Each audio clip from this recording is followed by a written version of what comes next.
economic policy. We're part of the family of nations, as David Cameron christened it. We're an equal member. We've got every right to send our MPs to Westminster. And while we're part of the UK, they've got every right to influence UK policy and UK economic policy. And I think it's interesting that the economic policies the SNP is talking about, that Nicola and others have explained very well, with more visibility of that to voters in the rest of the UK, they could actually find it quite interesting and quite attractive once they go over the right-wing media's attempted monstering of the audacity of the SNP wanting to have any say in UK policy. Yeah, I mean, it's very much, you voted no, now eat your cereal and shut up. Exactly, which is, I mean, it's bizarre. You had them on. Anna Soubry was on the other day with Alex Salmond on the Sunday morning programme, and she was talking about, well, you voted no, so now exactly that, shut up and don't say anything. They don't get the fact that by virtue of the fact that we voted no, we're still part of the union, and while we're still part of the union, we've got a right to have a say in how the union is run. Absolutely. And do you think the Smith Commission is going to give us anything that we can use to make our economic situation different from that down south? If, the kind of, let's be blunt, the two main neoliberal parties certainly wouldn't want to go in the same direction as what you're describing with SNP policy. So are we going to have any new powers to help us to change it fundamentally, or is it still going to be tinkering around the edges? Well, it depends on what happens. And I think the key point here isn't so much what is written in the Smith Commission. It's where the political power will lie. Because if, as we've seen before, we don't have political power and the SNP MPs in Westminster are few in number and irrelevant, then it doesn't matter what's in Smith, that will basically get brushed under the carpet. There'll be some spin put on it as to what's happened, but we saw with Calman, not all of Calman was implemented. We've seen it back through the decades in terms of what comes to Scotland isn't what's promised. So if the political power isn't there, we'll get less than Smith. If the political power is there, and it looks very much like it will be, then we will get a lot more than Smith if we push for that and negotiate hard. Like I've no doubt that will happen. So clearly the SNP's direction here is all about, while we're part of the UK, we want an investment strategy that makes sense for the whole UK economy, which helps Scotland as well, obviously. But in parallel with that, we're pushing for full fiscal autonomy, and that's the direction we want to go in. And if you read Alex Salmond's book, which has just come out, and a lot of it's fascinating because it just touches on all the things that happened in the last 3 months of the referendum campaign, which brings back a lot of memories to people and shows how it looked from the leadership point of view, which is interesting to see the perspective on it. But the epilogue of that book, he talks quite a lot about how he sees the evolution of further economic powers moving forward round about the no detriment concept that's in Smith and how that would work in the context of full fiscal autonomy. So that could be very interesting. In terms of answering your question as to whether that gives us the tools to do the job, over time potentially it could, but that will be there'll be work to be done before we get there. And a lot of that will come down to what scope there is for borrowing powers within Scotland in that economic settlement. And as I say, a lot of that will come down to how the balance of power works in the next Parliament. Well, that's obviously a very interesting area at the moment because no one's quite sure where the balance of power is going to be. It's looking like a hung Parliament, but then who's going to be doing deals with who? Everyone's ruling out everything and then not ruling out anything, and if you vote for this, you get that. It's all a bit of a mess at the moment. Yeah, it's fascinating, and I love watching the polling numbers and watching some of the discourse around about what could happen. And while the position is at one level messy, when you actually dig into the detail of it, there's a lot of things that are fairly clear in terms of where certain parties are going to end up. There's clearly a view on where the Lib Dems are going to be, but I think there's a fair consensus that they're going to lose a bit more than half their seats. They're going to be down in the low 20s, give or take. They're going to lose some seats to Labour, but probably quite a lot more to the Tories, and they're going to lose a significant number to the SNP. There's an issue about how many seats the SNP will take from Labour, and there's a wide range there depending on how things pan out. SNP could end up with 30 seats all the way up to 50 seats, depending on exactly what happens on the day. But the main battleground remains what happens between Labour and the Tories in England, and how many seats Labour takes from the Tories, which could be anywhere between 30, 40 up to 50 seats. But I think when the dust settles, there's 2 or 3 scenarios that are going to happen. I think if the Tories are in a position where, along with the Lib Dems and what remains of them, and support from the DUP, they can get a majority, then David Cameron will stay in power. I think if they fall short of that, which means the Tories getting something less than about 285 seats, then in that scenario they'll be able to be outvoted by Labour, the SNP and other parties, and that will prevent David Cameron getting into number 10. The issue about who's the biggest party is fairly, frankly, irrelevant, despite what Jim Murphy says. And as I say, if Tories plus Lib Dems plus DUP can't get that majority, then it's going to be interesting, because it's going to be Ed Miliband, but dependent on Scottish National Party MPs to get his programme through. And that's where the negotiations and the debate in terms of the details of that will happen. Do you mean what Jim Murphy's saying now, or what he said when it was Gordon Brown's time, and he said they weren't the largest party, and he said that Gordon Brown has every moral right to try and form a government? Yeah, never mind the fact that the first Labour government ever in the early 1920s with Ramsay MacDonald, he had significantly fewer members of Parliament than the Tories did at that time, but he got in the back of a coalition with the Liberals. So the Labour Party is steeped in being in government without, or trying to be in government without being the largest party. So it's clearly utter nonsense, as he fine well knows.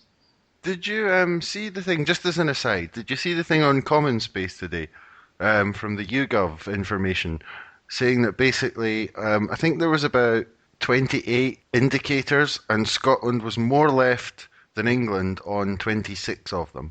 Do you think that there's something interesting there? Yeah, and I think it's something that's always been part of the general perception. It's interesting to see some data that backs it up, and I think there's been data in the past that said something similar, and you only have to look at the way people vote over the decades to appreciate that. There is, you always don't want to overplay these things, because clearly there's a wide range of views south of the border, as indeed there is north of the border. But I think in general the centre of gravity in Scotland is more to what you would call the left than traditionally it's been, or certainly now is the case south of the border. As I say, you don't want to overplay it too much, and there's a question of degrees and there's a huge amount of overlap. But in general, I think that's it's true, and it's interesting to see some data that supports that. Yeah, YouGov themselves said, there's always kind of strange polls sometimes, but the trend is definitely clear. And I think you can see that historically as well. But, absolutely. There's another interesting thing you've been involved in. Maybe you'd like to explain, because I'm not sure if everyone will have heard of it, but what's the Match Blair Project? Because I know that I've heard of the Arrest Blair Project, which George Monbiot started up a few years ago, which was basically, I think, £10,000 to whoever performs a citizen's arrest on him for being a war criminal. But what's the Match Blair Project? Yeah, well, there was this film came out a few years back, the Blair Witch Project. So this is the Blair Match Project. It was reported in the press 2 or 3 weeks ago that Tony Blair put up money in the top 100 Labour target seats, 5 of which were in Scotland. And then there was some debate in some of the Scottish seats that whether or not the local Labour parties were actually going to accept his money.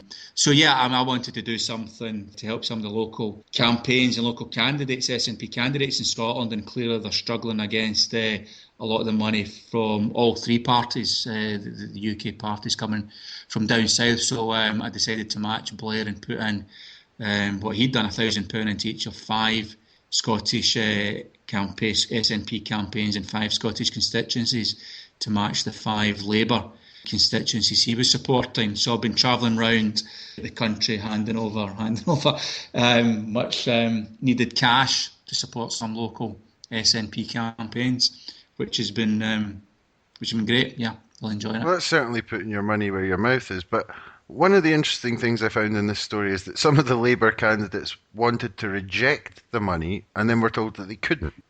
Yeah, that's true. Yeah, I think politically they were told they couldn't, and also just from the way the number works, because Blair, I think, wrote his cheque over at central office for the Labour Party, and they're kind of divvying it out as they see fit to the local campaigns. So you get the money whether you want it or not.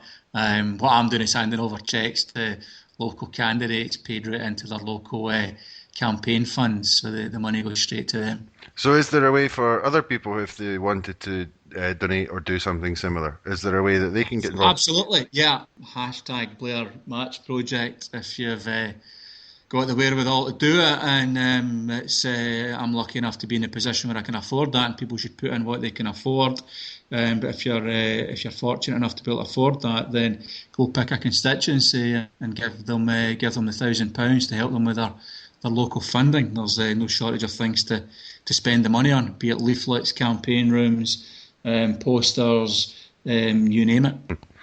Just as an interesting point here with this, in this current election, what do you think are the possibilities of a tactical vote for kind of pro-unionists parties? Do you think that like sort of Tory and Labour and Liberal might all team up in certain constituencies? It's highly unlikely. I mean, the first thing is, and this works on the yes side and on the no side, people don't like to be told how to vote. And while activists, who are quite a small number of the general population, might decide they want to do one thing and another from a tactical point of view, the general public don't take kindly to being advised how to vote tactically. Thank you very much.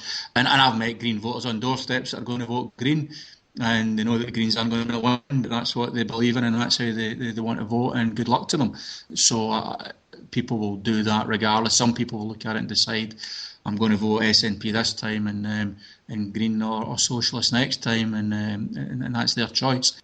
Some high-profile people, like Tommy, of course, came out and said that he would recommend an SNP vote tactically at this stage, and that will hold sway with people, and that's an influence. And people will look at it and make their own minds up.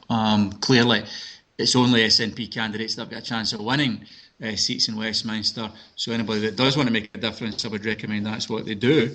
But as I say, people don't like being told how to place their vote in that sense. When it comes to the unionist sides of it, you've got to remember at the end of the day that this is a fight between Labour and Tory to be the Prime Minister. And quite rightly, Labour people have come out and said vote tactically against the SNP have had their knuckles rapped, because it's frankly a ridiculous thing for them to say. Unionist voters, or voters that would normally vote for a unionist party, aren't going to take kindly to being advised on how they should vote to keep the SNP out, and I think the effect of it is going to be absolutely minimal in any seats, and frankly a bit laughable. And part of the problem, anyways, even if people did want to do that, then there isn't clarity in many seats as to who the actual main challenger to the SNP is, because anywhere where there are significant Liberal or Tory votes, those parties would say that they were the main challenger to the SNP rather than Labour. So it's very difficult to see how they would actually organise and coalesce something there. How are you feeling about sticking funded by the UK government on various things around the country? I mean, again, it's ridiculous. The stuff coming out from the UK government, from the Scottish office, some of the leaflets are going out, and yet some of this funded by the UK government. It's a pretty pathetic attempt to try and influence things. And I think that it's too late. I mean, if that stuff's not going to make a difference, people have been through a referendum campaign where they've spent many months considering the arguments and are become very knowledgeable about the issues. People understand what it's all about, and these kind of paper-thin, transparent attempts to paper over the cracks aren't really fooling anybody at this stage. Yeah, I mean, it's quite funny, but it does provide a kind of cultural aspect to things if you see it every day. You know, it sort of gets drummed into you. I mean, one of the things, this is going off at a tangent a little bit, but one of the things that I've talked about on the podcast many times is like, you know, there's kind of blatant propaganda and then there's subtle propaganda. So, for example, every single major town in Scotland will have a street called Union Street. And, you know, and you get these kind of things all over. And I suppose they become absorbed. You don't think, I suppose when you think Union Street, Aberdeen, you don't think, Union of the United Kingdom. You just think it's called Union Street. But I suppose these things do get absorbed. Oh, absolutely. I think you're right. It was a kind of funny thing because if you think through those street names, I mean, it's littered with it. I mean, anything that was built in Glasgow or Edinburgh or anywhere else during the 19th century or whatever is absolutely littered with names that reflect the established